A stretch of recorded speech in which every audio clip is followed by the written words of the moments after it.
अस्सलामुअलैकुम dear students, उम्मीद है सब स्टूडेंट्स खैरियत से होंगे।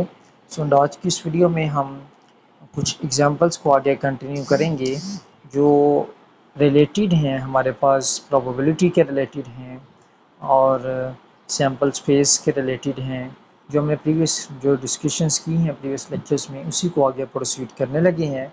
तो बेटा हमारे पास एक पहला क्वेश्चन है यहाँ पे कि a pair of coin is tossed 3 times, find the probability of at least one head, at most one head और no head। बेटा हमारे पास यहाँ पे 3 पार्ट्स हैं, ठीक है। हमने कॉइन को टॉस किया, ठीक है। कितने कॉइन्स को टॉस किए बेटा? 3 कॉइन को टॉस किया। अगर हम 2 कॉइन्स को टॉस करते हैं तो हमारे पास एक हेड आता है और एक टेल आता है। अभी देखें 3 कॉइन को टॉस कर रहे हैं बेटा, 2 कॉइन को टॉस करेंगे तो हमारे पास 6 आउटकम्स आएंगी। अगर हम तीसरे कॉइन को साथ में लाएंगे तो हमारे पास टोटल कितनी पॉसिबिलिटीज़ हो जाएंगी? हमारे पास 8 पॉसिबिलिटीज़ हो जाएंगी, ठीक है। कॉइन को टॉस करते वक्त हमने पॉसिबिलिटीज़ लिखने के लिए जस्ट मैंने आपको ये बताया था कि यहाँ से आप देखें, यहाँ से एक हेड ले लें और प्रीवियस 2 कॉइन टॉस वाले के हर पॉसिबिलिटी के साथ उसको मिला के लिखते जाएं। जैसे 2 हेड था, एक हेड के साथ एंगेज किया, 3 टाइम्स हेड हो गया। आगे हेड टेल था, एक हेड को मिलाया तो हेड हेड टेल हो गया। इस तरह करके सेम एज मल्टीप्लिकेशन वाले रूल्स के मुताबिक आपने यहाँ पे 3 कॉइन टॉस की पॉसिबिलिटीज़ लिख लेनी है। तो यहाँ भी ये 3 कॉइन टॉस बेटा हमने किया तो हमारे पास 8 आउटकम्स हैं, ठीक हो गया। अब क्वेश्चन की ये आपने याद रखना है कि ये जो हमारे पास जो सेकंड टाइम जो ऐसा हमने लिखा है ये 3 कॉइन टॉस का है हमारे पास, ठीक है। 3 कॉइन टॉस की पॉसिबिलिटीज़ हैं, 3 कॉइन टॉस की आउटकम्स हैं। अब यहाँ पे हमारा यहाँ पहला जो पार्ट था उसमें हमने ये बताना था कि one head, at least one head, वो पॉसिबिलिटीज़ बताएं जिसमें कम से कम एक हेड हो, ठीक है। 2 भी हेड हो सकते हैं, 3 भी हो सकते हैं, लेकिन एक लाजमी होना चाहिए।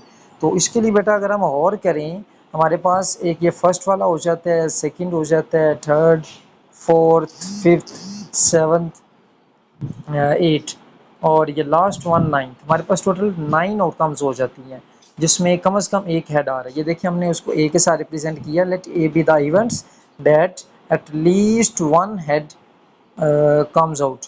अब यहाँ पे देखें बेटा, ए में मैंने टोटल 7 आउटकम्स को लिख चुका हूँ। इसका ये मतलब हुआ कि एन ऑफ ए इज़ 7, बिल्कुल ठीक। तो एन ऑफ एस कितना है हमारे पास? वो हमारे पास 8 है। सो फाइनल आंसर क्या हुआ? N of A by N of S, like probability of A हमारे पास कितना हो जाएगा? 7/8। अब बच्चे को क्वेश्चन होता है सर ये 8 क्या है? बेटा 8 जब आपने 3 कोइन टॉस किए ना तो आपके पास टोटल 8 पॉसिबल आउटकम्स थी। तो एन ऑफ एस कितना हो गया? 8। N of S means total outcomes, ठीक है। तो ये ए की प्रोबेबिलिटी हमारे पास आ गई। बेटा बी की तरफ चलते हैं तो बी में लिखा हुआ है एट मोस्ट वन हेड, मतलब वो वाले आउटकम्स बताएं जिनमें सिर्फ एक ही हेड होना चाहिए, ज़्यादा से ज़्यादा एक हेड से ना कम हो ना ज़्यादा हो, ठीक है। जस्ट वन हेड के लिए आप बताएंगे। तो हमने इसको बी के साथ रिप्रेजेंट कर लिया। Let B be the event that at most one head comes out. हमने वो 3 कॉइन टॉस वाले में चले जाएंगे जिनमें एक हेड होगा, वो हम चेक कर लेते हैं। मैं मार्कर चेंज करता हूँ अपना, ग्रीन के साथ आपको बता देता हूँ। एक बेटा ये हमारे पास और एक हमारे पास बेटा ये है।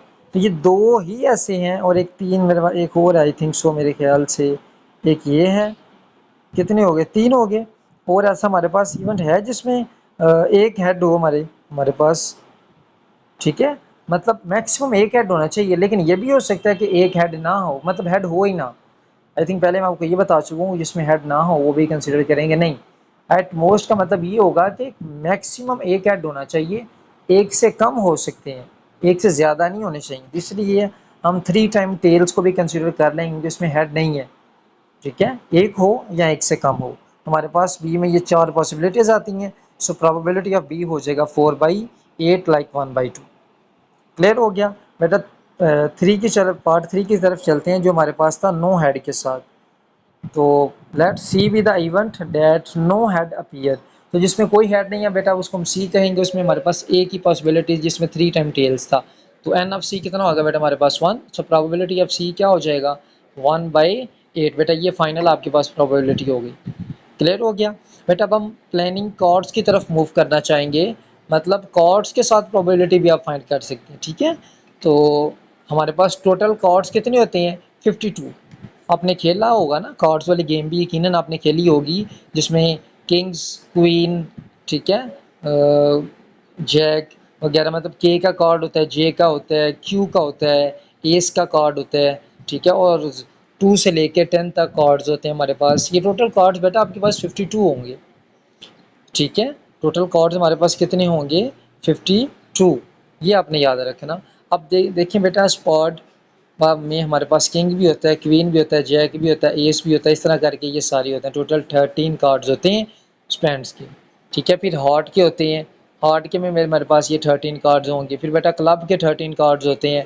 फिर बेटा डायमंड के 13 कार्ड्स होते हैं। तो इस तरह करके आपके पास टोटल मिल जाते हैं 52 कार्ड्स। इस चीज़ को आपने मेमोराइज करना बेटा। उसके बाद अगर हम और करें तो हमारे पास ये कुछ फेस कार्ड्स मैंने यहाँ पे लिखे हुए हैं, सॉरी ये स्क्रॉल हो गया। ये देखें बेटा, कुछ फेस कार्ड्स हैं, जैसे किंग, क्वीन एंड जैक। इनके ऊपर प्रॉपर फेस बने होते हैं, किंग का फेस बना होता है, क्वीन का और जैक का। तो ये 3 तरह के फेस कार्ड्स होते हैं हमारे पास, ठीक है। और टोटल बेटा हमारे पास 26 ब्लैक कार्ड होंगे और 26 रेड कार्ड होंगे। बेटा ये कुछ बेसिक्स आपको पता होने चाहिए, ताकि क्वेश्चंस में जब इस तरह की कंडीशंस हैं तो हम इसीलिए उनको अंडरस्टैंड कर सकें। ठीक हो गया। अब इसकी भी एक एग्जांपल हम कर लेते हैं।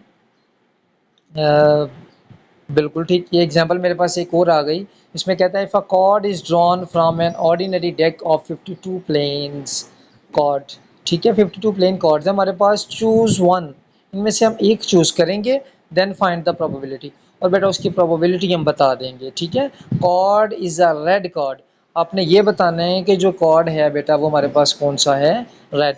तो रेड कार्ड की प्रोबेबिलिटी बताएंगे। फिर card is a diamond card, फिर आप डायमंड कार्ड की प्रोबेबिलिटी बताएंगे। कार्ड इज अ 10 कार्ड, फिर आप 10 कार्ड की प्रोबेबिलिटी बताएंगे 52 प्लेन कार्ड्स में से। जब 52 कार्ड्स हैं आपके पास, उसमें रेड की प्रोबेबिलिटी, डायमंड कार्ड्स की प्रोबेबिलिटी और 10 कार्ड्स की। सॉल्यूशन पे चलते हैं। सॉल्यूशन में हम सबसे पहले उसे बताएंगे total card is 52, total card is 52, ठीक है। तो एन ऑफ एस कितना हो गया, 52, ठीक है। अब हम पार्ट 1 की तरफ मूव करें तो वो था हमारे पास card is a red card. Let A be the event that card is red. अब इवेंट कार्ड में से रेड कार्ड अभी हमने डिस्कशन की तो 26 रेड होते हैं और 26 ब्लैक होते हैं। उसने कहा रेड कार्ड की प्रोबेबिलिटी बताएं, तो it means N of A कितना हो जाएगा, 26। इसकी प्रोबेबिलिटी क्या बनेगी, N of A by N of S, like 26 बाई 52। तो उसको सॉल्ट आउट करेंगे तो 1/2। क्लियर हो गया। तो इस तरह करके बेटा प्रोबेबिलिटी आप निकाला करेंगे। बी में पार्ट में था बेटा डायमंड कार्ड्स। अब आपको पता था स्पेंड कार्ड कितने थे, 13। उसके बाद डायमंड कार्ड कितने थे, 13। उसके बाद हार्ट कार्ड कितने थे, 13। क्लब कार्ड कितने थे, 13, ठीक है, सारे 13 थे, ठीक है। अब यहाँ पे B the event that card is a diamond card, तो डायमंड कार्ड अभी आपने बताया था 13 है, बिल्कुल ठीक। इसकी प्रोबेबिलिटी बताएं तो N of B by N of S होगी। बेटा N of B is 13, N of S is 52। तो बेटा डिवाइड करेंगे तो 1/4 is your final probability of B part, like B set, ठीक है। बेटा सी पार्ट की तो मूव चेक करें तो वो हमारे पास है कार्ड इज अ 10 कार्ड। बेटा 10 वाले कार्ड्स कितने होंगे आपके पास 52 में से, तो आप जानते हैं बेटा डायमंड में भी कितनी है, 10 होगा। स्पेड में भी कितने हैं, एक 10 होगा। क्लब में भी कितने हैं, एक 10 होगा। डायमंड कार्ड में से भी एक कार्ड 10 का होगा, अभी हमने चेक किया। तो 10 के कार्ड टोटल कितने हो गए, 4। Let C be the event that card is a 10 card, N of C is 4। N of S हम पहले से जानते हैं टोटल 52 होते हैं। सो पी एफ सी कितना हो गया, N of C by N of S, like 4/52 which is equal to 1/13। बेटा नेक्स्ट अगर हम देखें एक और एग्जांपल देख लेते हैं। मेरे ख्याल से ये एग्जांपल क्लियर हो गई होगी। जस्ट आपने प्रोबेबिलिटी बताई है डिफरेंट कार्ड्स की, ठीक है। फिर नेक्स्ट क्वेश्चन है बेटा हमारे पास, if a dice are thrown find the probability of 2। बेटा हमने एक डाइस को थ्रो किया और हमने ये चेक करना है कि डाइस को थ्रो करने के बाद, एक डाइस थ्रो किया है, 2 आने के चांसेस कितने हैं। अब जारी सी बात है बेटा, जब हम एक डाइस को थ्रो करेंगे, डाइस में क्या होता है 1 2 3 4 5 6 नंबर्स होते हैं ना। तो जब थ्रो करेंगे या तो 1 आएगा, या 2, या 3, या 4, या 5, या 6। ऑब्वियसली वो 2 की पूछ रहा है, तो 2 एक दफ़ा ही आ सकता है ना, एक दफ़ा थ्रो करने से, ठीक है। तो उसने थ्रो किया, तो let A be the event that number of 2, N of A is 1। N of A is 1 का मतलब है कि ए को हमने क्या कह रहे थे कि 2 आने के चांसेस, 2 आने के चांसेस एक हैं। सो एन ऑफ ए कितना होगा, 1। एन ऑफ एस कितने हैं, 6, क्योंकि डाइस को थ्रो करेंगे तो 6 पॉसिबिलिटीज़ होती हैं। तो 2 आने के चांसेस एक ही है हमारे पास। So probability n of A by N of S, like 1/6 is the final probability of dice thrown of probability 2।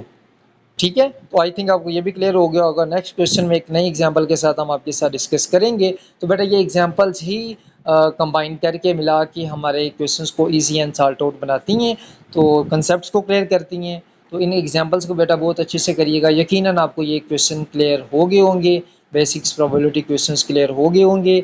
इंशाल्लाह आने वाले वीडियोज़ में कुछ और नए क्वेश्चंस को हम डिस्कस करेंगे। बेटा अभी के लिए इजाज़त दीजिए, अल्लाह हाफिज़।